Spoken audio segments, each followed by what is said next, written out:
بسم اللہ الرحمن الرحیم نحمد اللہ العلی العظیم والصلاة والسلام علی سید الانبیاء والمرسلین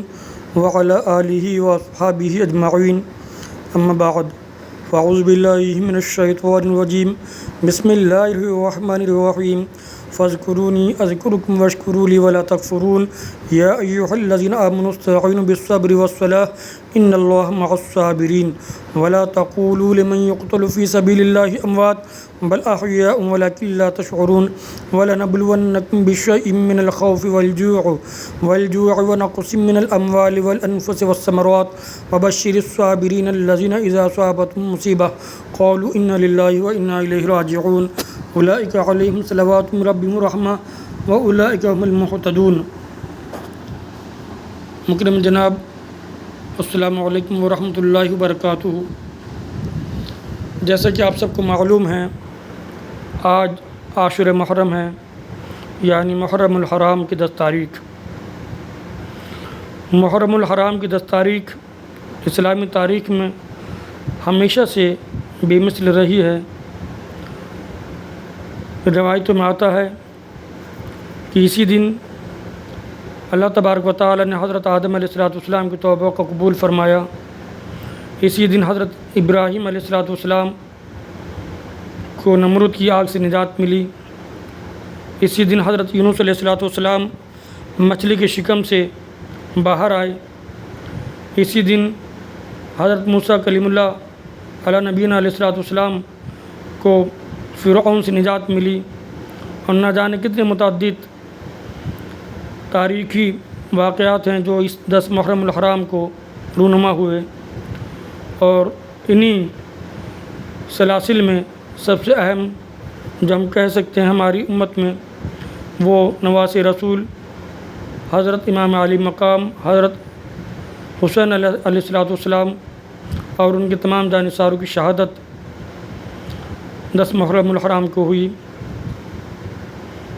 اللہ تبارک و تعالی ہمارے لیے اس دن کو بابرکت بنائے اور ہمیں امام علی مقام کی تعلیمات پر عمل کرنے کی توفیق عطا فرمائے۔ ظاہر سی بات ہے کہ آج کا جو بیان کا عنوان ہے وہ حضرت امام علی مقام اور کربلا ہے۔ ابھی جو میں نے کلام پاک کی چند آیات تلاوت فرمائیں، میں یہ سمجھتا ہوں کہ جو آیات ہیں مکمل طور پر اس کا مصداق امام علی مقام علیہ السلام ہیں۔ آپ ترجمہ سماعت فرمائیں، زیادہ ڈیٹیل میں نہیں جاؤں گا، اور خود آپ سمجھ سکتے ہیں کہ کس طریقے سے یہ آیات جو ہیں وہ امام علی مقام سے وابستہ ہیں۔ فاذکرونی اذکرکم واشکروا لی ولا تکفرون، تم میری یاد کرو میں تمہارا چرچا کروں گا۔ آپ دیکھ سکتے ہیں کہ امام علی مقام کا چرچا اللہ تبارک و تعالیٰ کس طریقے سے کروا رہا ہے، اور میرا حق مانو اور میری ناشکری نہ کرو۔ یا ایھا الذین آمنوا استعینوا بالصبر والصلاة ان اللہ مع الصابرین، اے ایمان والوں صبر اور نماز سے مدد چاہو۔ امام علی مقام کی زندگی کو آپ دیکھ سکتے ہیں، اور آخری لمحات کو آپ دیکھ سکتے ہیں کہ کس طریقے سے نماز اور صبر سے استعانت حاصل کی۔ بے شک اللہ صبر کرنے والوں کے ساتھ ہے۔ تو یہاں پر واضح ہو گیا کہ یزیدی اور حسینی لشکر میں اللہ تبارک و تعالیٰ کس کے ساتھ ہے۔ اللہ تبارک و تعالیٰ نے ظاہری طور پر جو ہے اس میں ارشاد فرما دیا کہ بے شک اللہ تبارک و تعالیٰ صبر کرنے والوں کے ساتھ ہے، اور آپ لوگ بخوبی جانتے ہیں کہ صبر کربلا کے میدان میں کس نے کیا۔ وَلَا تَقُولُوا لِمَن يَقْتُلُ فِي سَبِيلِ اللَّهِ أَمْوَاتٌ بَلْ أَحْيَاءٌ وَلَكِن لَا تَشْعُرُونَ، اور جو خدا کی راہ میں مارے جائیں انہیں مردہ نہ کہو بلکہ وہ زندہ ہیں، ہاں تمہیں خبر نہیں۔ یعنی امام علی مقام حسین علیہ السلام زندہ ہیں، اور ان کے تمام جانثار بھی زندہ ہیں، بے شک ہمیں اس کا شعور نہیں۔ وَلَنَبْلُوَنَّكُمْ بِشَيْءٍ مِّنَ الْخَوْفِ وَالْجُوعِ وَنَقْصٍ مِّنَ الْأَمْوَالِ وَالْأَنفُسِ وَالثَّمَرَاتِ وَبَشِّرِ الصَّابِرِينَ، اور ضرور ہم تمہیں آزمائیں گے کچھ ڈر اور بھوک سے۔ اللہ تبارک و تعالیٰ نے کس طریقے سے امام علی مقام کی آزمائش فرمائی کہ کچھ ڈر اور کچھ بھوک اور کچھ مالوں اور جانوں اور پھلوں کی کمی سے۔ یہاں پہ بعض مفسرین کرام پھلوں سے مراد جو ہے وہ آل و اولاد سے لیتے ہیں کہ اولاد کی کمی سے جو ہے آپ کی آزمائش ہوگی۔ آپ دیکھ سکتے ہیں کہ کس طریقے سے حضرت علی اکبر اور حضرت علی اصغر رضی اللہ تعالیٰ عنہما کی شہادت ہوئی، جو کہ امام عالی مقام کے صاحبزادے تھے۔ اور خوشخبری سنا دو ان صبر والوں کو کہ یہ جو صبر کرنے والے ہیں ان کو خوشخبری سنا دو۔ نبی علیہ الصلوۃ والسلام کیا خوشخبری سنا دو؟ الذین اذا اصابتہم مصیبہ قالوا انا للہ و انا الیہ راجعون، کہ جب ان پر کوئی مصیبت پڑے تو کہیں ہم اللہ کے مال ہیں اور ہم کو اسی کی طرف پھرنا ہے۔ اولئک علیہم صلوات من ربہم ورحمہ واولئک هم المہتدون، یہ لوگ ہیں جن پر ان کے رب کی درودیں ہیں اور رحمت، اور یہی لوگ راہ پر ہیں۔ تو اس آیت کہ جب آپ تفسیر دیکھیں تو ظاہری طور پر آپ کہہ سکتے ہیں کہ کس طریقے سے اس میں تفریق کر دی گئی کہ کربلا کی جنگ میں حق پر کون تھا اور باطل کون تھا، اور کس طریقے سے اللہ تبارک و تعالیٰ جو ہے اپنے نیک بندوں کا چرچا کرتا ہے اور ان کی یاد کو تازہ رکھتا ہے، اور کس طریقے سے اللہ تبارک و تعالیٰ ان کی آزمائش کرتا ہے اور ان کے ساتھ ہے، اور ان کے لیے اللہ تبارک و تعالیٰ بہتری کی بشارت فرماتا ہے، اپنی طرف سے درود اور رحمت نازل فرماتا ہے۔ کربلا کے واقعے میں جب بیان کیا جاتا ہے تو اس میں چند چیزیں ہیں جو کہ بیان کی جانی چاہیے۔ اکثر و بیشتر چیزیں بیان کی جاتی ہیں اور کچھ چیزیں ایسی ہیں جو کہ اکثر و بیشتر بیان نہیں کی جاتی۔ سب سے پہلی چیز جو بیان کی جاتی ہے وہ ہے عظمت اہل بیت اطہار، دوسری واقعہ کربلا اس کی وجوہات، اور تیسری جو چیز اہم ہے وہ چیز کہیں نہ کہیں ہم بھلا دیتے ہیں یا وہ بیان نہیں کی جاتی۔ وہ چیز کیا ہے؟ وہ چیز ہے کربلا کا مقصد۔ عظمت حسین علیہ السلام اور عظمت اہل بیت اطہار میں بہت زیادہ میں کہنا نہیں چاہوں گا، کیونکہ وہ سب ہم الحمدللہ سنتے رہتے ہیں اور ہمارے پر ظاہر ہے۔ بس میں ایک حدیث نبوی صلی اللہ علیہ وسلم سے عظمت حسین ظاہر کرنا چاہوں گا۔ میں سمجھتا ہوں کہ حضور علیہ الصلوۃ والسلام نے پوری طریقے سے مکمل طور پر اس حدیث کے ذریعے سے حضرت امام حسین علیہ الصلوۃ والسلام کی جو عظمت ہے وہ بیان کر دی۔ چھوٹی سی حدیث ہے، حسین منی و انا من حسین، کہ میں حسین مجھ سے ہے اور میں حسین سے ہوں۔ اس کی تفسیر اگر آپ لکھنا چاہیں، بیان کرنا چاہیں تو اس کی تفسیر مکمل طور پر میرے بس کی بات تو ہے نہیں کہ میں اس کو بیان کر سکوں۔ تو آپ سمجھ سکتے ہیں کہ امام عالی مقام کا کیا مرتبہ ہے، جن کے بارے میں حضور محمد رسول اللہ صلی اللہ علیہ وسلم ارشاد فرما دیں کہ حسین مجھ سے ہیں اور میں حسین سے ہوں۔ تو اس کی تفسیر جب آپ دیکھیں گے تو آپ کو ظاہر ہو جائے گا کہ حضرت امام حسین علیہ السلام کی کیا عظمت ہے، کیا شان ہے۔ کربلا کا واقعہ آپ سب بخوبی طور پر جانتے ہیں کہ حضرت امیر معاویہ رضی اللہ تعالیٰ عنہ جو حضور صلی اللہ تعالیٰ علیہ وسلم کے صحابی ہیں، جب ان کا وقت رخصت ہوا، ہونے کا قریب آیا، تو کچھ اصحاب نے ان کو مشورہ دیا کہ آپ ولی عہد مقرر کر لیں، کیونکہ اگر ولی عہد مقرر نہ کیا تو ہو سکتا ہے کہ پھر سے خانہ جنگی کے اسباب پیدا ہو جائیں اور خانہ جنگی ہو اور اس میں بہت سارے مسلمان جو ہیں وہ شہید ہوں۔ تو حضرت امیر معاویہ رضی اللہ تعالیٰ عنہ نے جو ہے وہ یزید کی ولی عہدی کا اعلان کیا اور تمام جتنے بھی مسلمان تھے اس وقت پر ان سے بیعت لینی شروع کی، لیکن جو جلیل القدر صحابی تھے انہوں نے یزید کی بیعت کرنے سے انکار کر دیا۔ اس کی دو وجوہات ظاہر ہوتی ہیں۔ پہلی وجہ تو یہ کہ یہ جو جلیل القدر صحابی تھے، جن میں امام حسین علیہ السلام، حضرت عبد الرحمن بن عمر رضی اللہ تعالیٰ عنہ، حضرت عبداللہ بن عمر، حضرت عبداللہ بن زبیر، حضرت عبداللہ بن عباس رضی اللہ تعالیٰ عنہ ہیں، کہ ان کا کہنا تھا کہ کیسر و کسریٰ کے جو حالات تھے کہ جن میں ولی عہدی رہتی تھی، اس چیز کو ہم اسلام کے اندر کبھی بھی قبول نہیں کر سکتے، اور یہ اسلامی قوانین کے خلاف ہے کہ کوئی بھی شخص اپنی اولاد کو جو ہے وہ خلافت سے سرفراز فرمائے جبکہ وہ اس کا اہل نہ ہو۔ تو اس وجہ سے جو جلیل القدر صحابہ کرام تھے انہوں نے یزید کی بیعت کرنے سے انکار کر دیا، اور اس میں حضرت امام عالی مقام کا جو نام ہے وہ زیادہ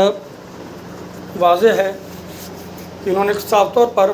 یزید کی بیعت کو کرنے سے انکار کر دیا۔ اسی وجہ سے زور و زبر کر کے جو ہے یزید نے جو واقعہ ہے پورا وہ آپ کو پتہ ہی ہے کہ کس طریقے سے کربلا کے ریزگار میں ان کو بندی بنایا گیا، اور پھر عاشر محرم کے دن جو ہے ایک ایک کر کے تمام جانثار امام عالی مقام کو شہید کر دیا گیا، اور آخر میں امام عالی مقام حضرت حسین علیہ السلام کو بھی شہید کر دیا گیا۔ مین چیز یہ آتی ہے کہ یہ جو شہادت ہوئی حضرت امام عالی مقام کی، اس کا مقصد میں یہاں پر بیان کرنا چاہوں گا کہ اس کا مقصد جو ہے وہ کیا ہے، کیونکہ کربلا کے میدان میں جو مظلومیت اور جو ہم نے دیکھا صبر، اس کی مثال جو ہے نہ تو شروع دنیا سے کسی نے دی میں سمجھتا ہوں، اور نہ رہتی دنیا تک کوئی پیش کر پائے گا۔ تو ایسا کیا وجوہات تھیں کہ اللہ تبارک و تعالیٰ کو حضرت امام عالی مقام کی شہادت مقصود تھی؟ ظاہر سی بات ہے کہ کوئی بھی چیز جب رونما ہوتی ہے تو اللہ تبارک و تعالیٰ کی مرضی کے بغیر رونما نہیں ہوتی۔ اللہ تبارک و تعالیٰ جب چاہتا ہے جبھی وہ چیز رونما ہوتی ہے۔ تو ایسی کیا بات تھی کہ اللہ تبارک و تعالیٰ کو حضرت امام عالی مقام کی شہادت منظور تھی، اور شہادت بھی اس طریقے سے منظور تھی کہ ان کے تمام اصحاب، اور یہاں تک کہ 6 مہینے کے علی اصغر جو شیر خوار ہیں ان کی بھی شہادت اللہ تبارک و تعالیٰ کو مقصود تھی۔ یہ بہت ویسا ٹاپک ہے جو عموماً بیان نہیں کیا جاتا۔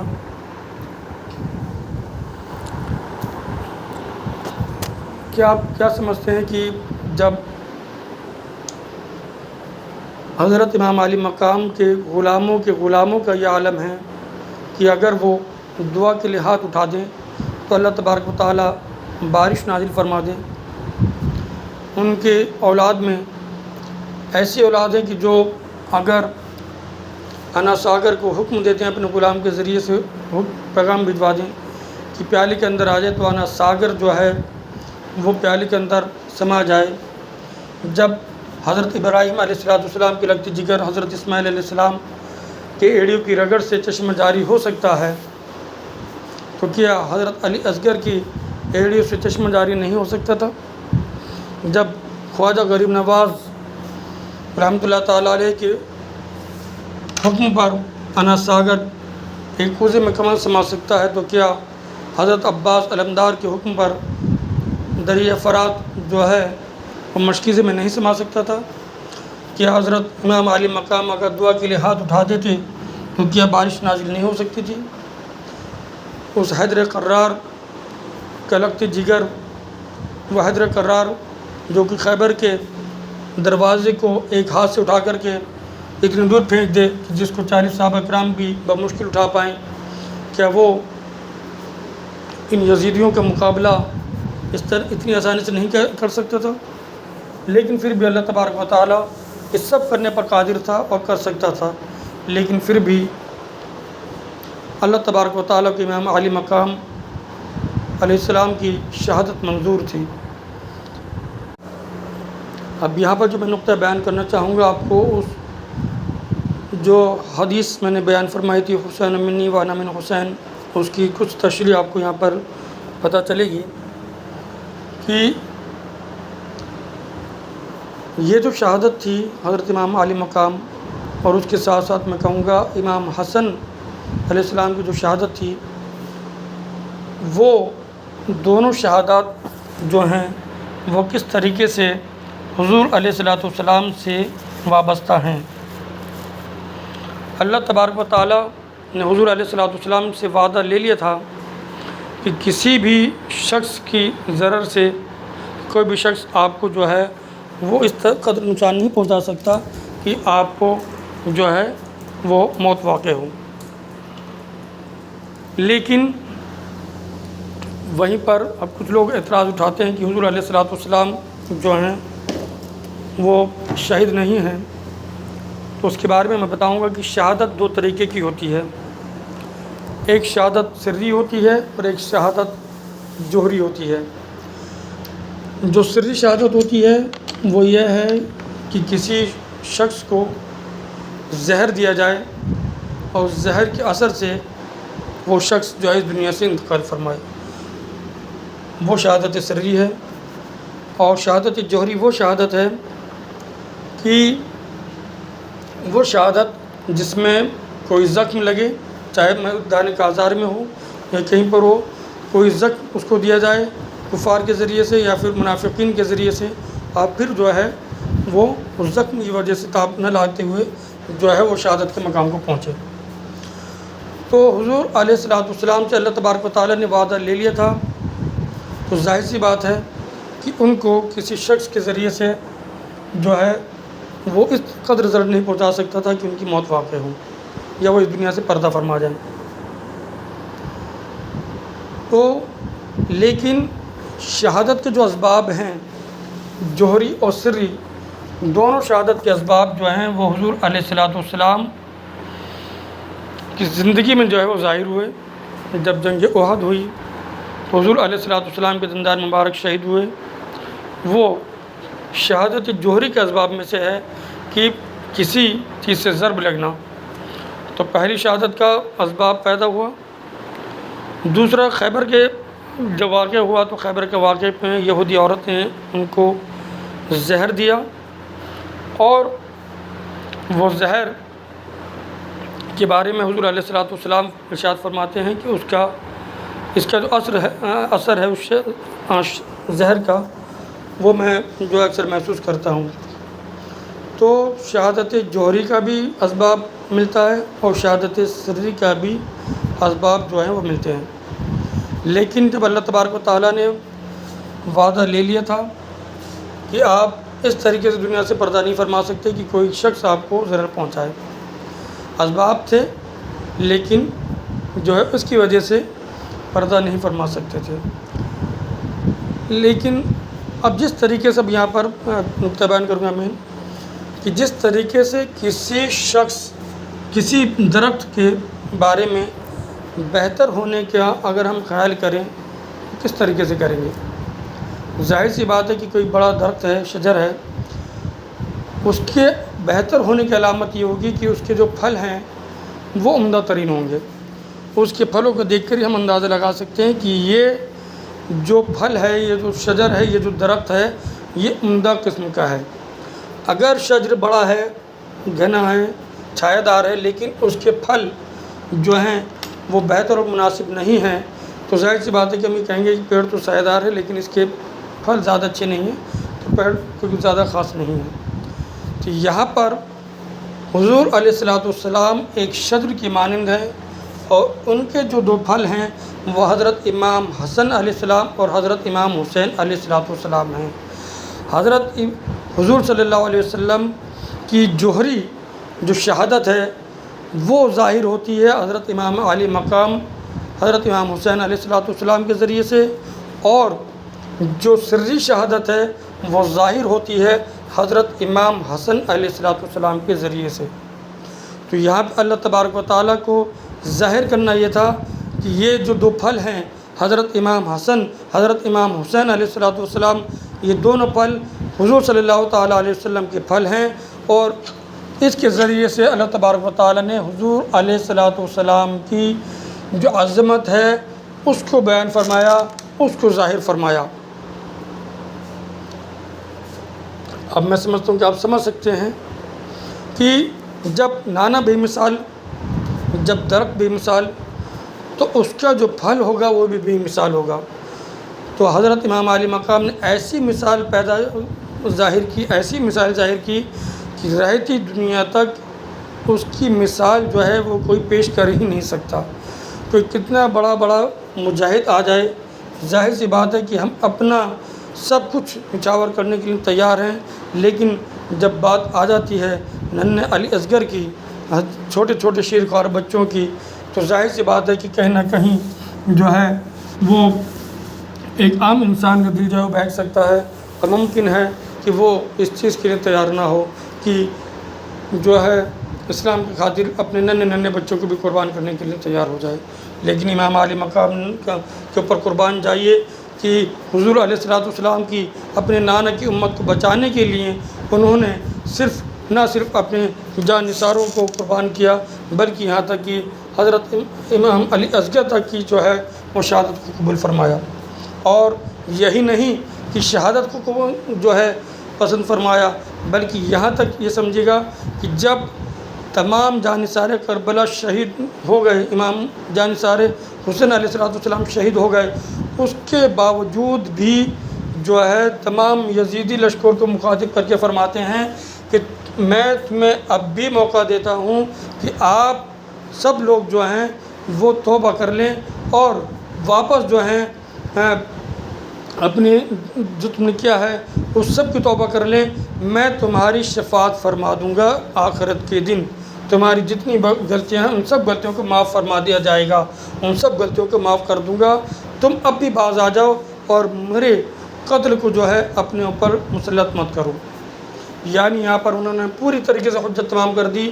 ہم اگر اپنے بچوں کو قربان کر بھی دیں تو بھی ہم اتنا بڑا جگرا نہیں رکھتے کہ ہم اس طریقے سے واز کریں کہ تم اب بھی تمہارے پاس وقت ہے کہ تم توبہ کر لو۔ لیکن امام علی مقام نے صبر کی انتہا کو پار کرتے ہوئے وہ صبر دکھایا کہ اگر تم چاہتے ہو کہ تمہاری بخشش ہو جائے، تمہیں بروز حشر جو ہے تمہیں رسوا نہ ہونا پڑے، تو میں اب بھی تمہارے لیے توبہ کا دروازہ تمہارے لیے کھلا ہوا ہے اور تم توبہ کر سکتے ہو۔ لیکن حجت تمام کی یہاں پر ظاہر سی بات ہے کہ جب حجت تمام کر دی، اب جتنے بھی یزیدی ہیں ان کے لیے کسی بھی طریقے کا کوئی چارہ کار ہے ہی نہیں۔ بروز حشر، بروز قیامت وہ کسی ایکسکیوز کو دیکھ کر کے بچ ہی نہیں سکتے کہ ہم پتہ نہیں تھا، غفلت میں تھے، ہمیں کسی نے بتایا نہیں، امام علی مقام نے ہم سب کو جو ہے وہ موقع نہیں دیا، یا پھر کچھ اور کہہ کر کسی بھی طریقے کا ایکسکیوز دے ہی نہیں سکتے۔ سیدھے جہنم کا جو انشاءاللہ ان کو جو ہے وہ پروانہ ملے گا، اور وہ دردناک عذاب ان کے اوپر مسلط ہوگا کہ اللہ تبارک و تعالیٰ ہر کسی کی اس سے پناہ اپنی پناہ میں، اللہ تبارک و تعالیٰ ہر کسی کو اپنی پناہ میں رکھے، تمام مومنین والمؤمنات کو۔ تو یہ مقصد تھا شہادت امام حسین علیہ السلام کا۔ اب ایک چیز یہاں پر میں اور بیان کرنا چاہوں گا کہ امام عالی مقام کا مقصد، ظاہر سی بات ہے کہ اگر ہم سے کوئی پوچھے کہ آپ یزید کو یا یزیدی لشکر کو برا بھلا کیوں کہتے ہو یا اسے برا کیوں جانتے ہو، تو ہمارا جو سب سے پہلا جو بیان ہوتا ہے وہ یہی ہوتا ہے کہ یزید نے حضرت امام عالی مقام اور ان کی جانثاروں کو شہید کروایا، اس وجہ سے ہم یزید کو برا مانتے ہیں۔ ہونا بھی چاہیے، ظاہر سی بات ہے کہ امام عالی مقام جو ہے حضور علیہ السلام کے جو ہے چہیتے ہیں، اور جو حضور کا چہیتا وہ ہمارا چہیتا، اور جو ان کو ایذا پہنچائے، ظاہر سی بات ہے کہ اس نے نبی علیہ السلام کو ایذا پہنچائی، اور جو ہے وہ قابل لعنت ہے کہ اس کے اوپر لعنت بھیجی جائے۔ لیکن اگر امام عالی مقام کا کردار یہاں پر ہم دیکھیں تو ابھی جب کربلا کا میدان لگا ہے اور ابھی کربلا کی جنگ شروع نہیں ہوئی، حضرت امام عالی مقام ابھی بھی جو ہے یزید کے خلاف ہیں، ابھی اس نے امام عالی مقام کو شہید نہیں کیا، ان کے جانثاروں کو شہید نہیں کروایا، لیکن امام عالی مقام جو ہیں وہ یزید کے خلاف ہیں۔ تو ہم یہاں پر اپنا مقصد تو یاد کر لیتے ہیں، لیکن امام عالی مقام کا جو مقصد تھا جس کی وجہ سے وہ یزید کے خلاف تھے، اس مقصد کو ہم فراموش کر دیتے ہیں۔ امام عالی مقام نے شریعت کی پاسداری کے لیے کہ ان کے نانا کا دین زندہ رہے، اس کے اندر تبدیلی اور تخیل جو ہے، جو دیگر بری چیزیں وہ داخل نہ ہوں، اس وجہ سے یزید کو جو ہے یزید کے خلاف کھڑے ہوئے اور اس کے خلاف جو ہے مورچہ کھولا۔ لیکن اب ہم امام عالی مقام کو تو مانتے ہیں، لیکن یزید جو کام کرتا تھا، یزید کے کام جو ہیں، جو نعوذ باللہ اللہ تبارک و تعالیٰ معاف فرمائے، کہ جو یزید جو ہے جس کی وجہ سے یزید کے خلاف حضرت امام عالی مقام کھڑے ہوئے، وہ کام جو ہے ہم سے رونما ہوتے ہیں معاذ اللہ۔ وہ کام جو یزید کرتا تھا وہ کام ہم سے معاذ اللہ رونما ہوتے ہیں، یا پھر یہ کہیے گا کہ جو کام یزید نے کیے، جو لوگ ان کاموں کو کرتے ہیں، ہم ان کو برا نہیں جانتے، ان کو برا نہیں مانتے۔ ہم امام عالی مقام کو تو مانتے ہیں، لیکن ساتھ کے ساتھ وقت کی جو یزید ہیں ان کا بھی ساتھ دینے کے لیے کھڑے ہوتے ہیں۔ آپ دیکھ لیجیے گا کہ پولیٹکس میں کس طریقے کا چل رہا ہے، چاہے کوئی ریپسٹ ہے، چاہے کوئی کتنا بڑا گھمنڈ کرتا ہے، کوئی کتنا وہ ہے، لیکن ہم جو ہے اپنے ذاتی مفاد کے لیے جو ہے اس کے ساتھ کھڑے ہو جاتے ہیں کہ بھئی آپ فلاں کو ووٹ دیجیے گا، فلاں کو ووٹ دیجیے گا۔ جبکہ یہاں تک ہے کہ جب جس قائد کو آپ چن رہے ہیں تو وہ بالکل صاف ستھرا ہونا چاہیے، لیکن ہم اپنے ذاتی مفاد کے لیے جو ہے، چاہے وہ جھوٹا ہے، بے نمازی ہے، ریپسٹ ہے، ٹھیک ہے، گینگسٹر ہے، اس کے ساتھ ہم کھڑے ہو جاتے ہیں، چاہے کتنا ظلم و ستم کرتا ہو لوگوں کے اوپر، اس کے ساتھ ہم کھڑے ہو جاتے ہیں کہ ہاں بھئی ہم اس کا ساتھ دیں گے۔ تو یہ تو حضرت امام عالی مقام کی تعلیمات نہیں ہیں۔ جھوٹ، نمازوں کو چھوڑنا،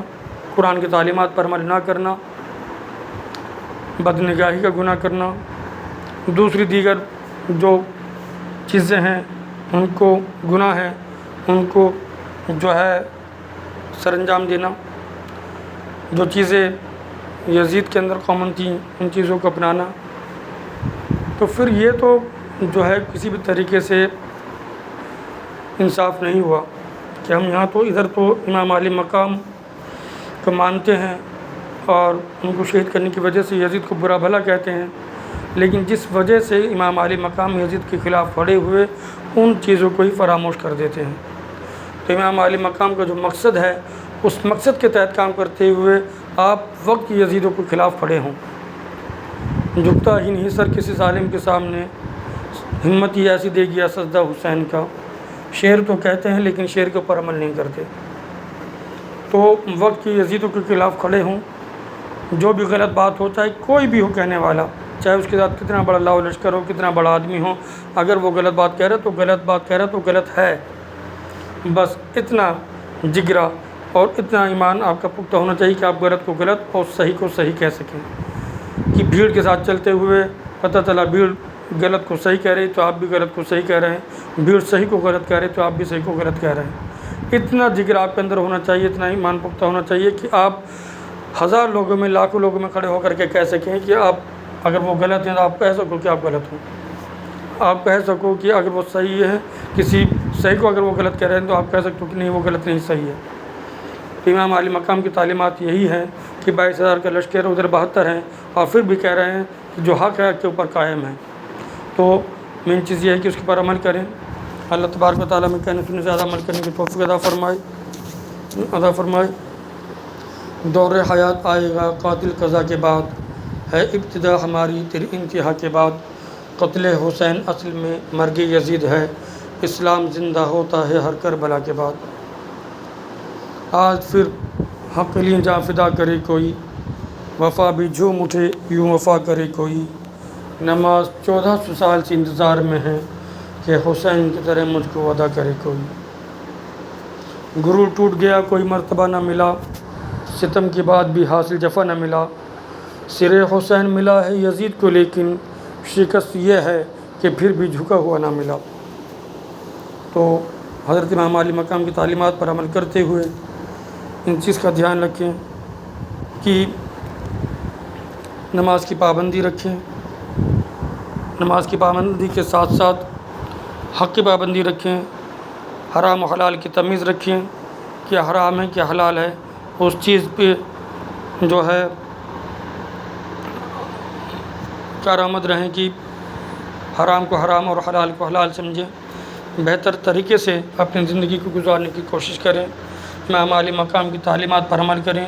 ان کو عام کرنے کی کوشش کریں، جس مقصد کے تحت انہوں نے اپنی جانوں کا نذرانہ اللہ تبارک و تعالیٰ کی بارگاہ میں پیش کیا، اس مقصد کے اوپر چلتے رہیں۔ یہی سچی حسینیت ہے اور یہی سچا دین اسلام ہے۔ آخر میں اپنے والد محترم جناب سید صفی احمد ناشر کاظمی علیہ الرحمہ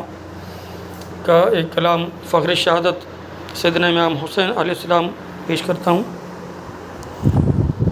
تسلیم و رضا خلق کا پے کر نہیں بدلا، تسلیم و رضا خلق کا پے کر نہیں بدلا، سہتا رہا ہر ظلم دلاور نہیں بدلا، سر سجدے میں اور تیغ جفا کار گلے پر، ایسے میں بھی وہ سبط پیمبر نہیں بدلا، سر دے دیا باطل کی حمایت نہ کی تسلیم، حقہ کے جگر گوشہ حیدر نہیں بدلا، جاری رہی قرآن کی آیات لبوں پر،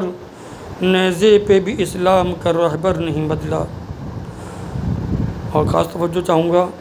عباس و علی اکبر و قاسم تو جواں تھے،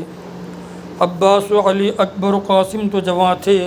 اس ذوق میں ننھا علی اصغر نہیں بدلا، اوراق بدلتے رہے تاریخ کے لیکن صدیوں سے میرے صبر کا پیکر نہیں بدلا، اعجاز ہے اس فخر شہادت کا کہ ناشر دیوانہ بھی حق بات کو کہہ کر نہیں بدلا۔ اللہ تبارک و تعالی ہمیں کہنے سننے زیادہ عمل کرنے کی توفیق عطا فرمائے۔ وما علینا الا البلاغ وآخر دعوانا ان الحمد للہ رب العالمین، لا الہ الا اللہ محمد رسول اللہ صلی اللہ تعالیٰ علیہ وسلم۔ السلام علیکم۔